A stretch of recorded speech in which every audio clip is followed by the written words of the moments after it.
जय हिंद, वंदे मातरम। दोस्तों welcome to exam सोच पर। दोस्तों आज के इस वीडियो में हम करेंगे जीके संजीवनी। जीके संजीवनी में हम करेंगे history, geography, polity and science के 50-50 मोस्ट इंपॉर्टेंट प्रश्न। सारे क्वेश्चन सिलेक्टेड और इंपॉर्टेंटली हैं, तो बेफिक्र होकर आप इस वीडियो को देखिएगा। आपको सारे प्रश्नों के उत्तर इसी क्लास में याद हो जाएंगे। चलिए फिर आज के इस वीडियो को शुरू करते हैं। सबसे पहले हम करेंगे ज्योग्राफी के इंपॉर्टेंट क्वेश्चन, उसके बाद में हिस्ट्री, पॉलिटी एंड साइंस के प्रश्न करेंगे। तो पहला क्वेश्चन है, एल्मिस्टी ज्वालामुखी किस देश में स्थित है? पेरू देश में स्थित है। अगला क्वेश्चन, लेबनान की राजधानी कहां पर है? तो बेरूत आंसर हो जाएगा। बेरिंग जलद मरुमध्य किन दो देशों को अलग करता है? अलास्का और रूस को अलग करता है बेरिंग जलद मरुमध्य। कौन सा शहर पूर्व का मोती के नाम से जाना जाता है? सिंगापुर शहर को पूर्व का मोती कहते हैं। नेक्स्ट क्वेश्चन, घाना पक्षी उद्यान किस अन्य नाम से भी जाना जाता है? केवलादेव उद्यान के नाम से जाना जाता है और ये राजस्थान स्टेट में स्थित है। कोयले के भंडार में भारत का अग्रणी राज्य कौन सा है? तो झारखंड है दोस्तों। झारखंड में कोयले का उत्पादन सबसे ज़्यादा होता है। केसर का सबसे अधिक उत्पादन किस राज्य या केंद्र शासित प्रदेश में होता है? तो जम्मू कश्मीर में केसर का सबसे ज़्यादा उत्पादन होता है।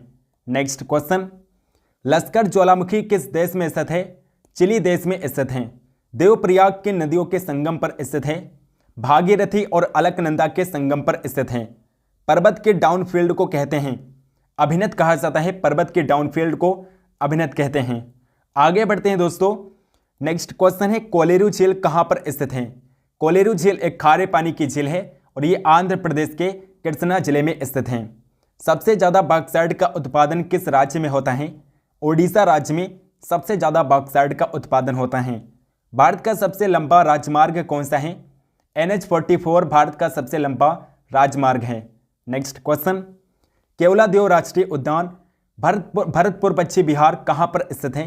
राजस्थान में स्थित है। अंतिम पृथ्वी शिखर सम्मेलन कहाँ पर हुआ था? जोहान्सबर्ग में हुआ था और 2002 में हुआ था। नेक्स्ट क्वेश्चन है, वायुमंडल में कार्बन डाइऑक्साइड की कितनी मात्रा पाई जाती है? तो 0.03 से 0.4% कार्बन डाइऑक्साइड वायुमंडल में पाई जाती है। और दोस्तों याद रखिएगा, वायुमंडल में सबसे ज़्यादा नाइट्रोजन गैस पाई जाती है। नाइट्रोजन गैस वायुमंडल में सबसे ज़्यादा 78%, 78% नाइट्रोजन गैस पाई जाती है वायुमंडल में। नेक्स्ट क्वेश्चन, ब्राउन रेवोल्यूशन किससे संबंधित है? चमड़ा उत्पादन से संबंधित है। भारत में सबसे पुराना तेल कुआं कौन सा है? तो डिगबोई है दोस्तों, जो कि असम में है। डिगबोई भारत का सबसे पुराना ऑयल रिफाइनरी है। लोडक्ती पहाड़ियों का राज्य किसे कहा जाता है? मिजोरम को लोडक्ती पहाड़ियों का से राज्य कहते हैं, स्टेट कहा जाता है। अगला क्वेश्चन है, भारत के किस राज्य या केंद्र शासित प्रदेश में खारे पानी के मगरमच्छ पाए जाते हैं? तो अंडमान निकोबार द्वीप समूह में पाए जाते हैं। अगर श्रीलंका द्वीप है तो भारत क्या है? भारत एक प्रायद्वीप है। श्रीलंका एक द्वीप है लेकिन भारत एक प्रायद्वीप है। दोस्तों जो तीन ओर पानी से घिरा होता है उसे प्रायद्वीप कहते हैं और जो चारों तरफ से पानी से घिरा होता है उसे द्वीप कहा जाता है। तो श्रीलंका जो है चारों तरफ से पानी से घिरा है, इसलिए इसे द्वीप कहा जाता है। और भारत तीन तरफ से पानी से घिरा है, इसलिए इसे प्रायद्वीप कहते हैं। बेल्ट घास का मैदान कहाँ पर पाया जाता है? दक्षिण अफ्रीका में पाए जाते हैं। अगला क्वेश्चन, नेक्स्ट क्वेश्चन है, कौन सी खरीफ की फसलें हैं? मक्का, ज्वार, बाजरा, धान, गन्ना, सोयाबीन, ये सारी फसलें खरीफ की फसलें होती हैं। रजत क्रांति का संबंध किससे है? अंडा और मुर्गियों के उत्पादन से है रजत क्रांति का संबंध। मेसेटा का पठार कहाँ पर स्थित है? स्पेन तथा पुर्तगाल में स्थित है मेसेटा का पठार। नेक्स्ट क्वेश्चन, 1981 में स्थापित भारतीय वन सर्वेक्षण विभाग का मुख्यालय कहाँ पर है? देहरादून में है, उत्तराखंड के देहरादून में। आदम का पुल किन दो देशों के मध्य में स्थित है? भारत और श्रीलंका के मध्य स्थित है आदम का पुल। श्रीनगर से गिलगित को कौन सा दर्रा जोड़ता है? बुर्जल दर्रा है जो श्रीनगर को गिलगित से जोड़ता है, गिलगित से जोड़ता है बुर्जल दर्रा है। नेक्स्ट क्वेश्चन, सांगपो नदी किस राज्य से होकर भारत में प्रवेश करती है? अरुणाचल प्रदेश से होकर सांगपो नदी भारत में प्रवेश करती हैं। सांगपो नदी को ही ब्रह्मपुत्र नदी कहते हैं। बेनगंगा और पेनगंगा किसकी सहायक नदियां हैं? गोदावरी नदी की सहायक नदियां हैं। डल झील कहाँ पर स्थित है? जम्मू कश्मीर में स्थित है डल झील, जम्मू कश्मीर में स्थित है। नेक्स्ट क्वेश्चन, सिंधु समझौता जो 1960 ईस्वी में हुआ था के अनुसार भारत सिंधु नदी के कितने प्रतिशत जल का प्रयोग कर सकता है? 20% जल का प्रयोग कर सकता है भारत। सिंधु नदी के 20% जल का प्रयोग कर सकता है। स्वीडन की राजधानी कहाँ पर है? स्टॉकहोम स्वीडन की राजधानी है। बारालाचा ला दर्रा किस राज्य में स्थित है? हिमाचल प्रदेश में स्थित है।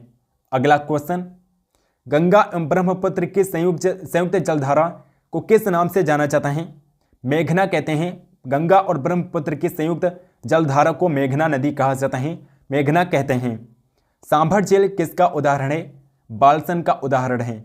वांगर किसे कहते हैं? पुरानी जलोढ़ मिट्टी को वांगर कहा जाता है। आगे बढ़ते हैं दोस्तों। नेक्स्ट क्वेश्चन है, लाल मिट्टी का लाल रंग किसके कारण होता है? तो लौह ऑक्साइड के कारण लाल मिट्टी लाल दिखाई देती है। किस प्रकार की मिट्टी में कार्बनिक पदार्थों की अधिकता होती है? काली मिट्टी में कार्बनिक पदार्थ सबसे ज़्यादा पाए जाते हैं। लोहा किस प्रकार के चट्टानों में पाया जाता है? अग्नीय चट्टानों में लोहा पाया जाता है। नेक्स्ट क्वेश्चन, न्यूमोर द्वीप कहाँ पर स्थित है? बंगाल की खाड़ी में स्थित है। लिटिल वेनिस उपनाम से जाना जाता है। लिटिल वेनिस दोस्तों वेनेजुएला का उपनाम है। वेनेजुएला को लिटिल वेनिस के नाम से जाना जाता है। टोडा जनजाति कहाँ पर पाए जाते हैं? नीलगिरी पहाड़ियों में टोडा जनजाति पाए जाते हैं, नीलगिरी की पहाड़ियों में। नेक्स्ट क्वेश्चन, गेहूं के उत्पादन में प्रथम स्थान किस राज्य का है? उत्तर प्रदेश का प्रथम स्थान है गेहूं उत्पादन में। विश्व में गेहूं उत्पादन में भारत का स्थान कौन सा है? भारत दूसरे स्थान पर है गेहूं उत्पादन में और पहला स्थान है चीन का। नीली क्रांति का संबंध किस उद्योग से है? मत्स्य उत्पादन से है, मत्स्य उद्योग से है, मछली उत्पादन से है नीली क्रांति का संबंध। नेक्स्ट क्वेश्चन, सुनहरी क्रांति किस फसल से संबंध रखती है? बागवानी व शहद उत्पादन से संबंधित है सुनहरी क्रांति। गांधी सागर बांध किस राज्य में स्थित है? मध्य प्रदेश में है और चंबल नदी पर बनाए गए हैं गांधी सागर बांध। पहली बार भारत में रेल कब चली थी? 16 अप्रैल 1853 को चली थी। मुंबई और ठाणे के बीच 35 किलोमीटर की दूरी के बीच पहली बार भारत में रेल चली 16 अप्रैल 1853 को। दोस्तों अब हम पॉलिटी के इंपॉर्टेंट क्वेश्चन करेंगे। तो पहला क्वेश्चन है, संविधान सभा का अस्थायी अध्यक्ष कौन था? डॉक्टर राजेंद्र प्रसाद थे और अस्थायी अध्यक्ष थे डॉक्टर सच्चिदानंद सिन्हा। संविधान सभा की प्रारूप समिति के अध्यक्ष कौन थे? डॉक्टर भीमराव अंबेडकर प्रारूप समिति के अध्यक्ष थे और डॉक्टर भीमराव अंबेडकर के अलावा 6 और भी सदस्य थे प्रारूप समिति में, यानी कि डॉक्टर अंबेडकर को मिलाकर 7 सदस्य थे प्रारूप समिति में। नेक्स्ट क्वेश्चन है, भारत में संविधान सभा गठित करने का आधार क्या था? कैबिनेट मिशन योजना 1946 के अंतर्गत संविधान सभा का गठन किया गया था। संविधान की प्रारूप समिति के समक्ष प्रस्तावना का प्रस्ताव किसने रखा था? पंडित जवाहरलाल नेहरू ने रखा था और 13 दिसंबर 1946 को संविधान सभा में पंडित जवाहरलाल नेहरू ने प्रस्तावना को पेश किया था। संविधान सभा का संवैधानिक सलाहकार किसे नियुक्त किया गया था? BN राव को नियुक्त किया गया था। अगला क्वेश्चन, नेक्स्ट क्वेश्चन है, संविधान को बनाने में कितना समय लगा था? 2 वर्ष 11 माह 18 दिन का समय लगा था। और कितना खर्च आया था दोस्तों? तो 63,96,732 रुपये का खर्च आया था संविधान को बनाने में और 2 वर्ष 11 माह 18 दिन का समय लगा था। भारतीय संविधान के किस भाग को संविधान की आत्मा की संज्ञा दी गई है? तो प्रस्तावना को संविधान की आत्मा कहा जाता है, प्रियम्बल को। भारत के संविधान की प्रस्तावना में प्रथम संशोधन कब हुआ था? 1976 में प्रथम संशोधन किया गया भारतीय संविधान की प्रस्तावना में और समाजवादी, धर्मनिरपेक्ष और अखंडता शब्द जोड़े गए। नेक्स्ट क्वेश्चन, भारतीय संविधान की प्रस्तावना के अनुसार भारत के शासन की शक्ति किसके पास है? भारत की जनता के पास है। भारतीय संविधान का अभिभावक कौन है? सर्वोच्च न्यायालय है, सुप्रीम कोर्ट भारतीय संविधान का अभिभावक है। भारतीय संविधान में कितनी अनुसूचियां हैं? 12 अनुसूचियां हैं वर्तमान में भारतीय संविधान में और मूल संविधान में 8 अनुसूचियां थीं। नेक्स्ट क्वेश्चन है, भारतीय संविधान में नागरिकों को कितने मूल अधिकार प्राप्त हैं? 6 मूल अधिकार प्राप्त हैं। पहले 7 मौलिक अधिकार थे, 7 मूल अधिकार थे, लेकिन 44वें संविधान संशोधन के द्वारा संपत्ति के अधिकार को वैधानिक अधिकार बना दिया गया, तो वर्तमान में केवल 6 मूल अधिकार हैं। भारतीय संविधान में संसदीय प्रणाली को किस देश के संविधान से लिया गया है? इंग्लैंड यानी कि ब्रिटेन के संविधान से भारतीय संविधान में संसदीय प्रणाली ली गई है ब्रिटेन के संविधान से। भारतीय संविधान में मौलिक कर्तव्यों को किस देश के संविधान से लिया गया है? रूस के संविधान से लिया गया है मौलिक कर्तव्यों को। और मौलिक कर्तव्यों को 42वें संविधान संशोधन के द्वारा सन 1976 में जोड़ा गया। 1976 में मौलिक कर्तव्यों को 42वें संविधान संशोधन के द्वारा जोड़ा गया और रूस के संविधान से मौलिक कर्तव्यों को भारतीय संविधान में अपनाया गया है। वर्तमान में कुल 11 मौलिक कर्तव्य भारतीय संविधान में बताए गए हैं। नेक्स्ट क्वेश्चन, भारत के राष्ट्रपति की आपातकालीन शक्तियां किस देश से ली गई हैं? जर्मनी के संविधान से ली गई हैं। महाभियोग प्रक्रिया किस देश के संविधान से प्रेरित हैं? अमेरिका के संविधान से प्रेरित हैं। महाभियोग की प्रक्रिया दोस्तों भारतीय संविधान में अनुच्छेद 61 में बताई गई हैं। अनुच्छेद 61 में बताई गई हैं जो कि अमेरिका के संविधान से अपनाई गई हैं। भारतीय संविधान को कितने भागों में बांटा गया है? कुल 22 भागों में बांटा गया है भारतीय संविधान को। नेक्स्ट क्वेश्चन, राज्य के नीति निर्देशक सिद्धांत संविधान के किस भाग में है? भाग चौथे में है दोस्तों। भाग 4 में नीति निर्देशक सिद्धांत TPSP बताया गया है और भाग 4 के अनुच्छेद 36 से 51 में है। 36 से 51 में नीति निर्देशक सिद्धांत बताए गए हैं संविधान के भाग 4 के अनुच्छेद 36 से 51 में। नेक्स्ट क्वेश्चन है, संविधान के किस अनुच्छेद में प्रेस की स्वतंत्रता दी गई है? तो आर्टिकल 19 से अनुच्छेद 19 में प्रेस की स्वतंत्रता दी गई है। संविधान के किस अनुच्छेद के अंतर्गत राष्ट्रपति लोकसभा भंग कर सकते हैं? तो अनुच्छेद 85 के अंतर्गत राष्ट्रपति प्रधानमंत्री की सलाह पर लोकसभा को भंग कर सकता है। अगला क्वेश्चन, संविधान के किस अनुच्छेद के अंतर्गत राष्ट्रपति अध्यादेश जारी करता है? तो अनुच्छेद 123 के अंतर्गत राष्ट्रपति अध्यादेश को जारी करता है। आर्टिकल 123 के अंतर्गत संपत्ति का अधिकार किस अनुच्छेद में है? अनुच्छेद 300 क्लोज का में संपत्ति का अधिकार बताए गए हैं। संसद को संविधान संशोधन का अधिकार किस अनुच्छेद में निहित है? अनुच्छेद 368 के तहत संविधान संशोधन किया जाता है। और यहाँ पर आप याद रखिएगा दोस्तों, जो भाग अनुच्छेद 368 है ये भाग 20 में बताए गए हैं। भाग 20 में अनुच्छेद 368 बताए गए हैं। नेक्स्ट क्वेश्चन, किस अनुच्छेद के तहत राष्ट्रपति वित्त आयोग का गठन करता है? वित्त आयोग का गठन राष्ट्रपति किस अनुच्छेद के तहत करता है? अनुच्छेद 280 के अंतर्गत राष्ट्रपति वित्त आयोग का गठन करता है। वर्तमान में संविधान में कितनी अनुसूचियां हैं? तो 12 अनुसूचियां हैं। और भाषाई आधार पर भारत का प्रथम राज्य कौन सा गठित किया गया था? आंध्र प्रदेश था दोस्तों। आंध्र प्रदेश भाषाई आधार पर भारत का प्रथम राज्य गठित किया गया था। नेक्स्ट क्वेश्चन, मूल अधिकारों को सर्वप्रथम किस देश में मान्यता दी गई थी? संयुक्त राज्य अमेरिका में दी गई थी। और संयुक्त राज्य अमेरिका से ही भारतीय संविधान में मौलिक अधिकारों को अपनाए गए हैं। मौलिक अधिकारों को कौन निलंबित कर सकता है? केवल भारत का प्रेसिडेंट राष्ट्रपति आपातकाल के समय मौलिक अधिकारों को निलंबित कर सकते हैं। लेकिन आपातकाल के समय दोस्तों अनुच्छेद 20 और 21 हैं। अनुच्छेद 20 और 21 हैं जो आपातकाल में भी निलंबित नहीं होते हैं। अनुच्छेद 20 और 21 हैं। भारतीय संविधान में अस्पृश्यता का उन्मूलन किस अनुच्छेद में है? अनुच्छेद 17 में अस्पृश्यता उन्मूलन बताया गया है। आर्टिकल 17 में।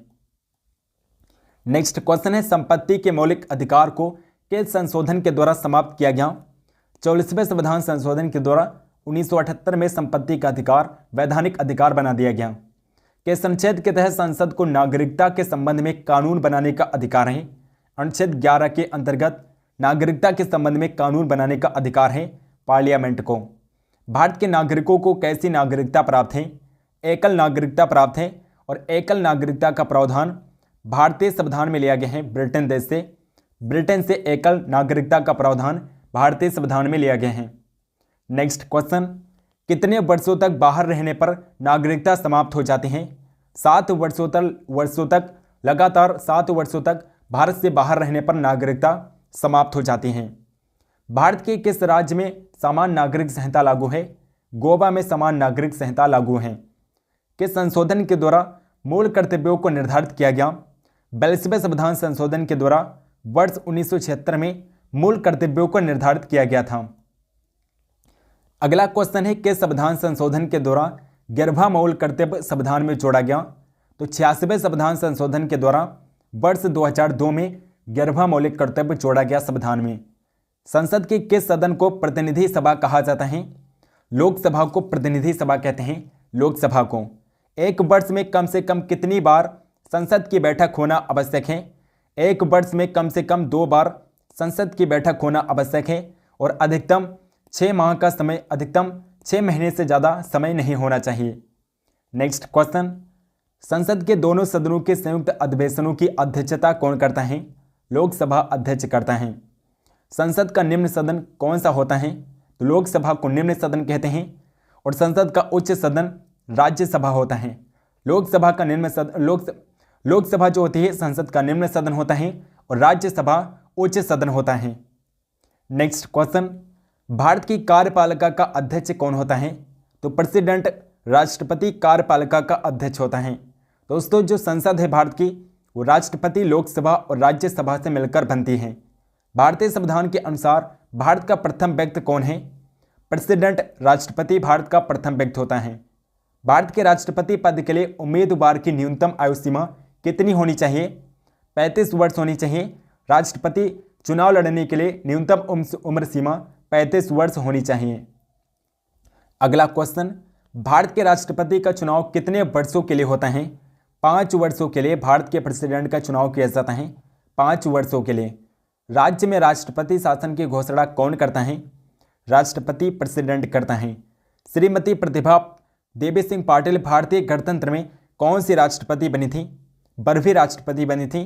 प्रतिभा देवी सिंह पाटिल 12वीं राष्ट्रपति बनी थी। नेक्स्ट क्वेश्चन, भारत के संविधान की प्रस्तावना या उद्देशिका किन शब्दों से शुरू होती हैं? हम भारत के लोग शब्दों से शुरू होते हैं। 42वें संविधान संशोधन के दौरान प्रस्तावना में कौन से शब्द बढ़ाए गए थे? समाजवादी, धर्मनिरपेक्ष और अखंडता शब्द बढ़ाए गए थे। और दोस्तों 42वें संविधान संशोधन को ही लघु संविधान कहते हैं। लघु संविधान अगर पूछा जाए किसे कहते हैं तो लघु संविधान आप याद रखिएगा, 42वें संविधान संशोधन को ही लघु संविधान कहा जाता है। भारत के संविधान में संघीय शब्द की जगह किन शब्दों को स्थान दिया गया है? राज्यों का संघ शब्द प्रयोग किया गया है। भारतीय संविधान में संघीय शब्द की जगह पर राज्यों का संघ शब्द प्रयोग किया गया है। दोस्तों अब हम करेंगे हिस्ट्री के 50 इंपॉर्टेंट प्रश्न। तो पहला क्वेश्चन है, भारत का बादशाह उस समय कौन था जब ब्रिटेन ईस्ट इंडिया कंपनी की स्थापना हुई? ब्रिटेन ईस्ट इंडिया कंपनी की स्थापना 1600 ईस्वी में हुई और उस समय बादशाह था अकबर। तो अकबर आंसर हो जाएगा। अगस्त 1947 के बाद भी भारत का कौन सा भाग पुर्तगालियों के अधीन बना रहा? तो गोवा था, जो आज़ादी के बाद भी पुर्तगालियों के अधीन रहा और गोवा को आज़ादी मिली 1987 में, 1987 में। नेक्स्ट क्वेश्चन, लंदन में ब्रिटिश ईस्ट इंडिया कंपनी के गठन के समय भारत में कौन बादशाह था? तो अकबर बादशाह था। भारत में फ्रांसीसियों ने अपना सबसे पहला कारखाना कहाँ पर लगाया था?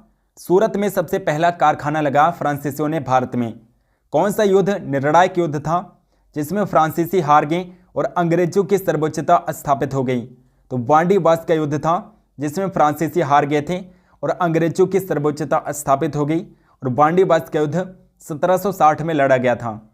नेक्स्ट क्वेश्चन है, पुर्तगालियों की पहली फैक्ट्री कालीकट में 1500 ईस्वी में किसने स्थापित की थी?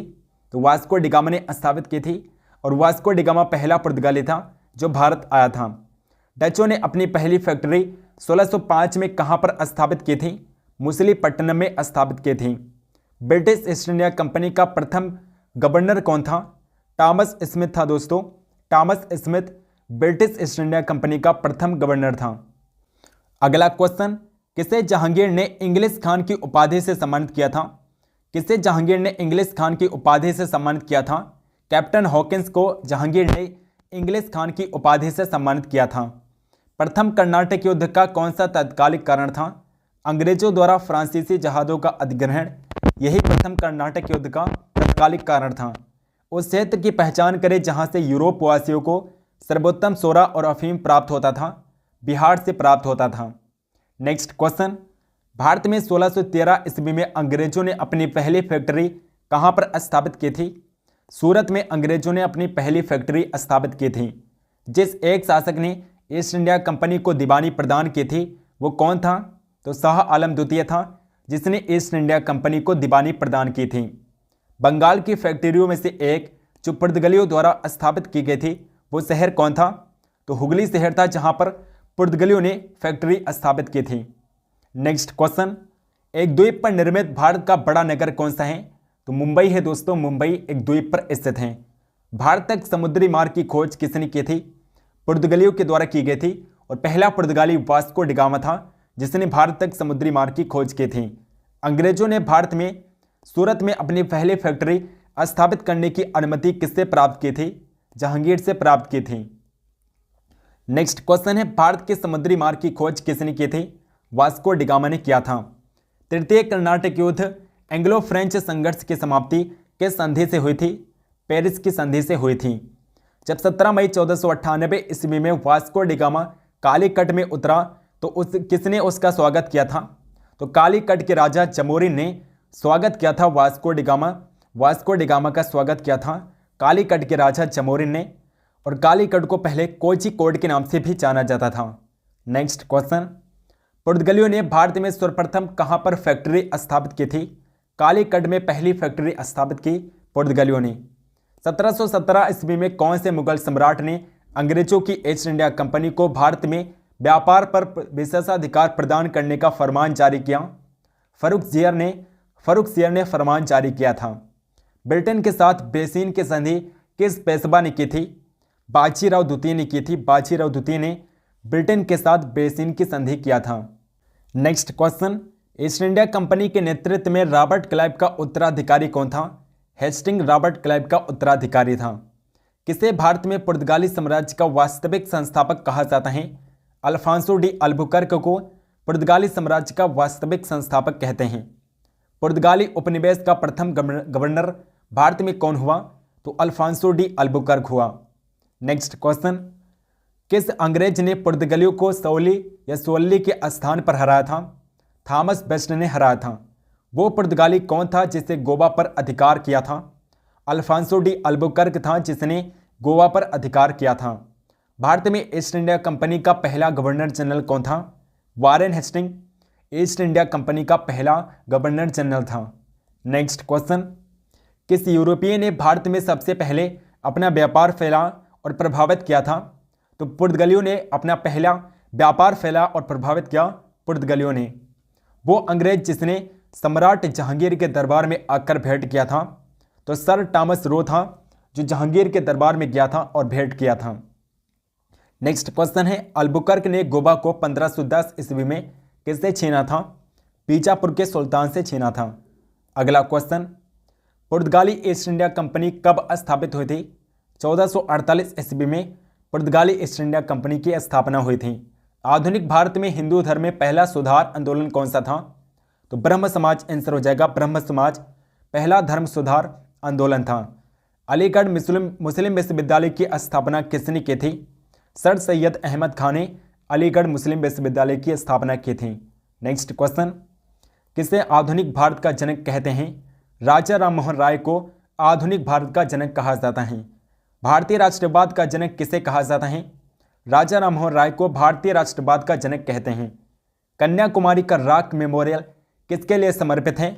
स्वामी विवेकानंद को समर्पित है कन्याकुमारी का रॉक मेमोरियल, और ये कोलकाता शहर में स्थित है। अगला क्वेश्चन है, कूका आंदोलन को किसने संगठित किया था? गुरु राम सिंह ने कूका आंदोलन को संगठित किया था। रामकृष्ण मिशन का मुख्यालय कहां पर स्थित है? बेल्लूर में स्थित है। रामकृष्ण मिशन का मुख्यालय बेल्लूर में स्थित है। पहली बार किस कारखाना अधिनियम के तहत महिला मजदूरों की सुरक्षा सुनिश्चित की गई थी? तो भारतीय कारखाना अधिनियम 1891 था। भारतीय कारखाना अधिनियम 1891 था। नेक्स्ट क्वेश्चन, आधुनिक युग का मनु किसे कहा जाता है? डॉक्टर भीमराव अंबेडकर को आधुनिक युग का मनु कहते हैं। कम्युनिस्ट इंटरनेशनल का सदस्य बनने वाला पहला भारतीय कौन था? तो एम एन राय आंसर हो जाएगा। एम एन राय थे। महाराष्ट्र में रामोसी कृषक जत्था किसने स्थापित किया था? वासुदेव बलवंत फड़के ने स्थापित किया था। नेक्स्ट क्वेश्चन, 1857 के विद्रोह के समय भारत का गवर्नर जनरल कौन था? लॉर्ड डलहौजी था। भारतीय संघ इंडियन एसोसिएशन के संस्थापक कौन थे? सुरेंद्रनाथ बनर्जी इंडियन एसोसिएशन के संस्थापक थे। भारतीय राष्ट्रीय कांग्रेस के प्रथम मुस्लिम प्रेसिडेंट कौन थे? बदरुद्दीन तैयबजी भारतीय राष्ट्रीय कांग्रेस के प्रथम मुस्लिम अध्यक्ष थे। Next question, British house of Commons का चुनाव जिस प्रथम भारतीय ने लड़ा था वो कौन थे? तो दादा भाई नौरोजी थे। भारत में गर्म दलीय आंदोलन का पिता किसे कहा जाता है? बाल गंगाधर तिलक को गर्म दलीय आंदोलन का पिता कहते हैं। नेक्स्ट क्वेश्चन है, कौन पहले एक क्रांतिकारी थे जो बाद में एक योगी और दार्शनिक बन गए थे? तो अरविंद घोष थे। वर्ष 1909 में मैडम भीकाजी कामा पेरिस में कौन सा समाचार पत्र प्रकाशित करते थे? पैट्रियट समाचार पत्र था जो वर्ष 1919 में मैडम भीकाजी कामा पेरिस में प्रकाशित करते थी। तो दोस्तों अब हम लास्ट में साइंस के प्रश्नों को कर लेते हैं।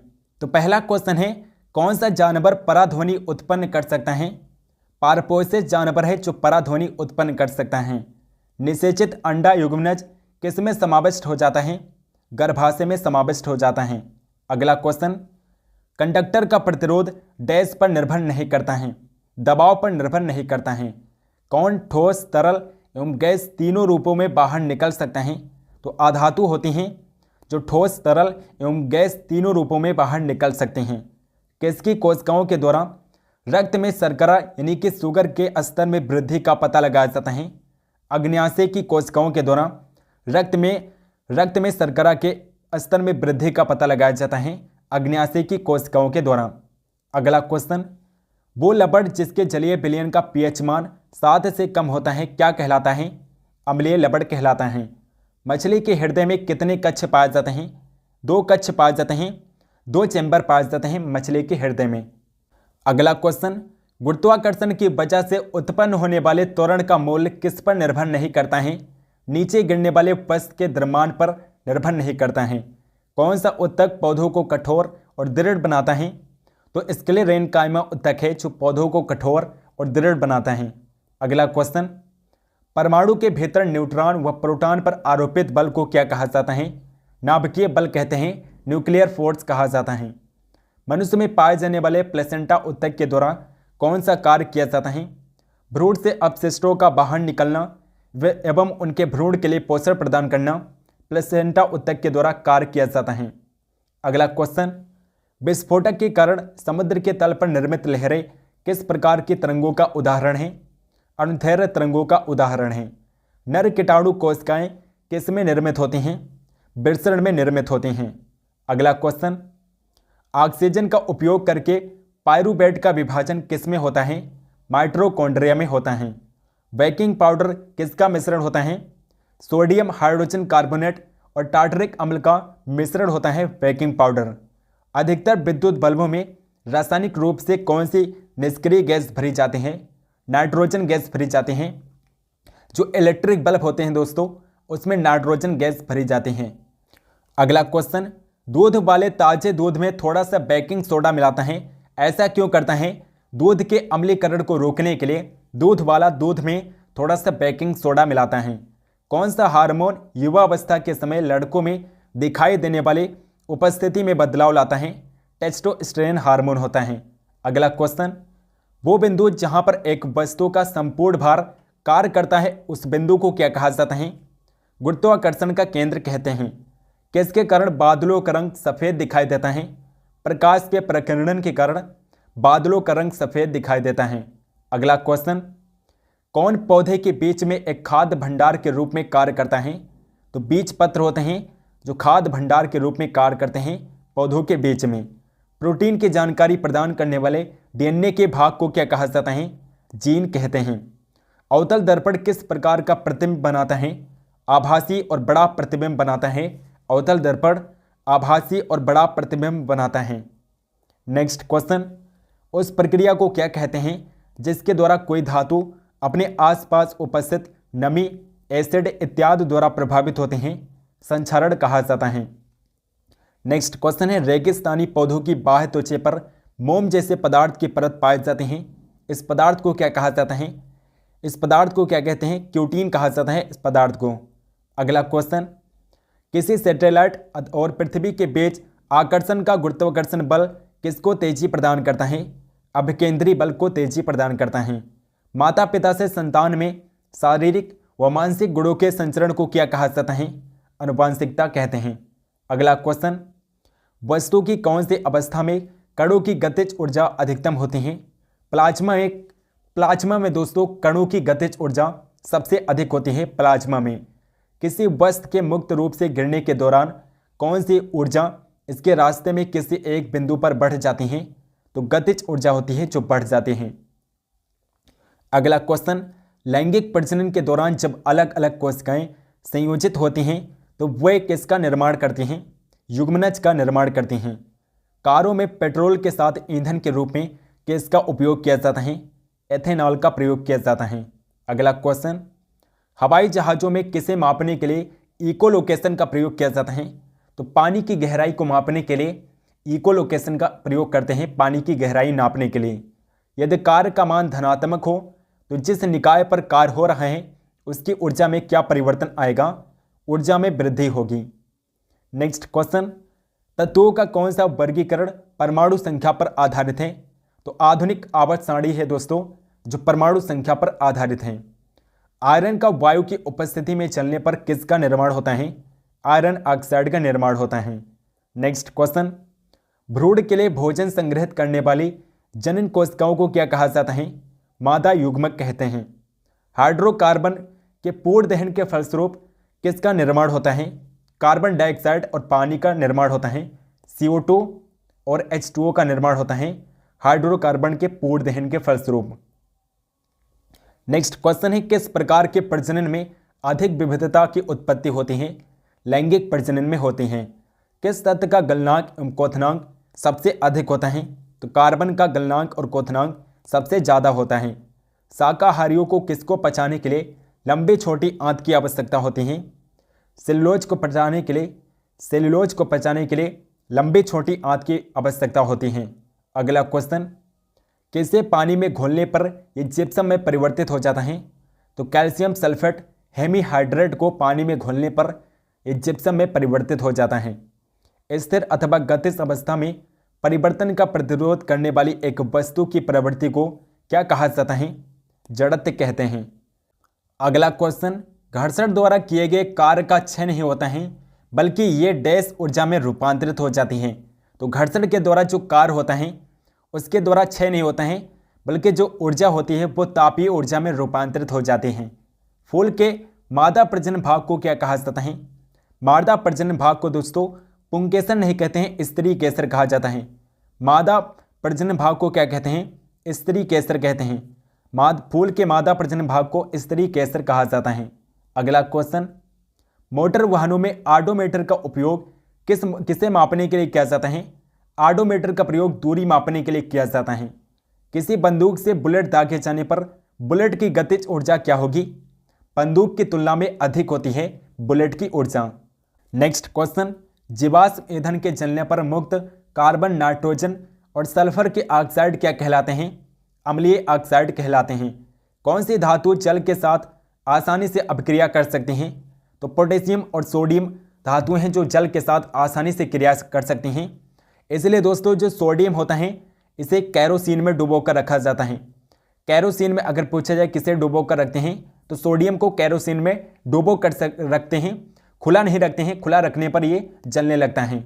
अगला क्वेश्चन, जठर ग्रंथि द्वारा स्रावित होने वाला हाइड्रोक्लोरिक अम्ल किस एंजाइम की क्रिया को आसान कर देता है?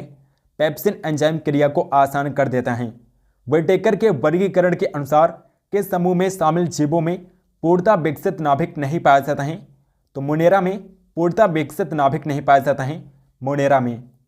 नेक्स्ट क्वेश्चन है दोस्तों, वो अपक्रिया जिसमें 10% सोडियम क्लोराइड यानी कि NaCl से बिजली पास की जाती है क्या कहलाती है? क्लोर क्षार अपक्रिया कहलाती हैं। दोस्तों आई होप कि आपको वीडियो पसंद होगी। अगर आपको वीडियो पसंद है तो आप इस वीडियो को लाइक करिएगा और इस वीडियो को शेयर भी करिएगा। चैनल को सब्सक्राइब नहीं किया है तो प्लीज़ चैनल को सब्सक्राइब करके बेल आइकन को ऑल पर क्लिक कर लीजिए ताकि हम जो भी वीडियो डालें उसकी नोटिफिकेशन आप तक जरूर पहुँचें। कमेंट करके बताइए कि आपको ये वीडियो कैसे लगी और कमेंट सेक्शन में बताइए कि आपको किस टॉपिक पर वीडियो चाहिए, हम इस टॉपिक पर वीडियो जरूर बनाएंगे। टेलीग्राम चैनल को ज्वाइन कर लीजिए, डिस्क्रिप्शन बॉक्स में लिंक मिल जाएगा। सो मिलते हैं नेक्स्ट वीडियो में, तब तक के लिए जय हिंद, वंदे मातरम।